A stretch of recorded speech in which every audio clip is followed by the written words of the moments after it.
back. And if you're just joining us, this is Breakfast Daily. And right now we're getting straight into our nutrition segment. And if you've been following, you realize that we have been looking at practical strategies for making nutrition decisions this year. It's still a new year and we all want to be healthy. So that is why we're making practical decisions for this year. And now we're going to be talking to Pastor Prince Baidu, a registered dietitian, head of dietherapy at the Tema General Hospital and governing board member of the Ghana Academy of Nutrition and Dietetics. And he's going to be taking us on part 2 of what we started. Hello. Hello. Good morning. I'm fine. How are you? Doing well, doing well. Oh, wow. You're joining us via Zoom again. You know, like I expected you to be here. You have not been here this year. That's unfair. I'll be there. All right. Okay. So, what do we need to know this time around? You know, last time we actually looked at how to schedule our eating and then know our job and, you know, how everything works with our job and our lifestyle, basically. So what are we supposed to know this week? Yes. So, thank you very much. And a special greeting to your viewers. Yeah. So last week we spoke about how we must see food as important. And when I speak about food here, I'm talking about food and drinks together. So water is part of the eating process.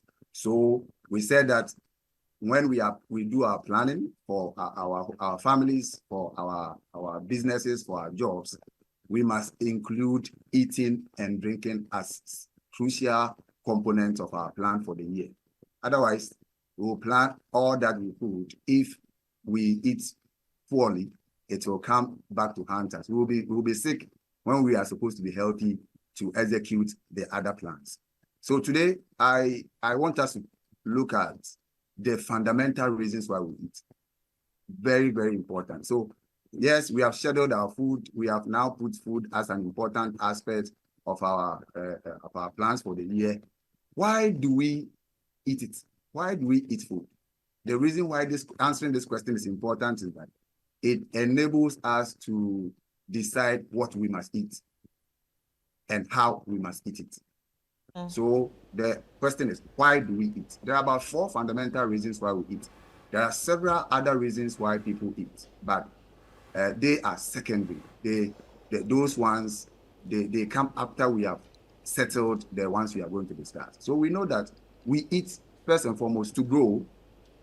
We eat to be able to maintain our body. You know, the body always, some tissues are dying, some cells are dying, they need to recoup, they need to be reinstalled and all that. So the body is always doing a maintenance process. And we eat so that enough nutrients will be supplied to the body to be able to maintain ourselves and maintain our health. Also, we need energy to work every time. The brain alone, it requires about 80% of glucose to help it function well. So we eat for energy to work.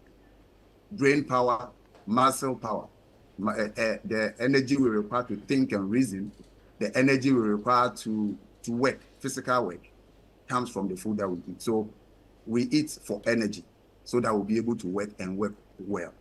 We know that when people, especially children, do not take breakfast, there are a lot of papers that have shown that when children go to school without taking breakfast, it affects their academic performance because they lack the requisite energy for them to reason and think in the early hours of their lessons, and it affects them in their examination.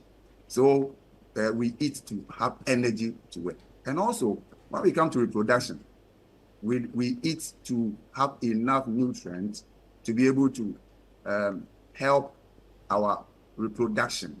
So the productive organs, our reproductive organs, their integrity, for them to be strong, and for our reproductive organs to have what it takes to be able to help us reproduce, we need to eat well. There's a relationship between nutrition and reproduction as well. So these are the 4 fundamental reasons why we eat. So we draw the mind of our viewers or the attention of our viewers to these facts, so that whenever you pick any food and you're putting in your mouth, you know that you know what that food is going to do, whether it's going to help in any of these 4 reasons, or maybe you took it because of taste. Some people say, oh, the food is nice, it looks good, it smells good, then they just eat it. Yes, it's good for the food to be tasty, to look good, but that must be secondary to. After you have answered your 4 questions, then you decide that as you put these foods together, how can I make it nice and tasty so that I will achieve my reasons why I'm eating. Right, right, right. So basically, it's like we have to live to, we have to eat to live and not live to eat. Okay, yes. So we can put it like that. So you realize that the food you are eating has a direct link to your health, and that is what this session is trying to draw our attention to. So whatever you select to eat, for example, when you have you have a lunch or breakfast, we don't have to say I need to eat. What is available? That shouldn't be the question. Right. The question should be, I need energy to work. My probably some cells of my body have worn out, and I need to replenish them. I need to have I need to grow some aspect of our nails, our hair. They are always growing.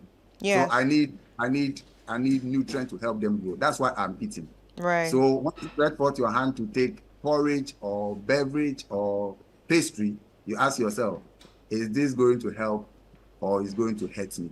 That's the question. So that takes us back to planning. That takes us back to planning our food, right? Yes. Because when we plan, we actually know what to eat. So, for example, let's talk about the reproductive parts. You talked about, food helping in our reproductive system. And as a woman, I know that we go through our cycles. And obviously, sometimes it gets very uncomfortable, especially when you're on your period. And I've realized that there are certain foods that actually help me, especially certain teas that actually help my reproductive systems. And I think that is something a lot of people should consider. But if I have to ask you, a dietitian, can you give us some of the foods that women can actually eat to help their reproductive system? All right. Thank you very much. And this is an important question. One of the key challenges women have in terms of, as far as nutrition is concerned, is piling up excess weight. In fact, many of them, whether PCOS, whether they are having irregular menstrual cycle, whether they are having infertility issues, you realize that weight plays a key role. So for women, what we say is that you have to, whenever you are eating, you have in mind that you are eating to keep a healthy weight. So generally, I will say that let me speak about foods that we must watch. Then I'll talk about the foods that you can have. The foods you must watch. Example, pastries. Pastries. They are. You can take a little of it and you have a lot of energy.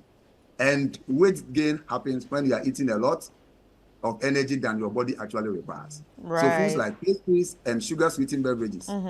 And it also ties into even menstrual cramps. If you are someone who takes a lot of sugary foods, it impacts on your cycle as well. So sugary foods can make you add a lot of weight. Pastries can make you add a lot of weight. And if you are someone who don't have a specific time that you eat, you just nibble, you just pick ice cream, chocolate, then you are eating, and it doesn't help with the weight. So let me speak briefly about what we must eat to help. You talk about some teas. Yes. Foods that have a lot of natural vitamins and minerals, as we see in vegetables and fruits, are very good for general reproduction. So if a nut as well, so tiger nut, cashew nut, if you are having normal even groundnut or pistachio nut or almond, a handful of it a day helps a lot. And also it supplies key vitamins, minerals, and antioxidants that help with the integrity of our reproductive. All right. Thank you so much. Thank you. Thank you. I think that was very insightful. We've actually looked at understanding the fundamental reasons of why we eat and also remembering, how this helps our body. Thank you. Thank you so much. I really found this very interesting. But anyway, how can people reach out to you though? Yeah, so anyone who want to reach out to me can reach me on my number, 020 8633 903. 020 8633 903. All right. Or I consult at the General Hospital, so they can also see me at the General. All right, thank you. So that was Pastor Prince Baidu, registered dietitian and head of dietherapy unit at the Tema General Hospital and governing board member at the Ghana Academy of Nutrition and Dietetics. So we've been talking about the practical strategies for making nutrition decisions this year. We'll still be back with this next week, so watch out for it.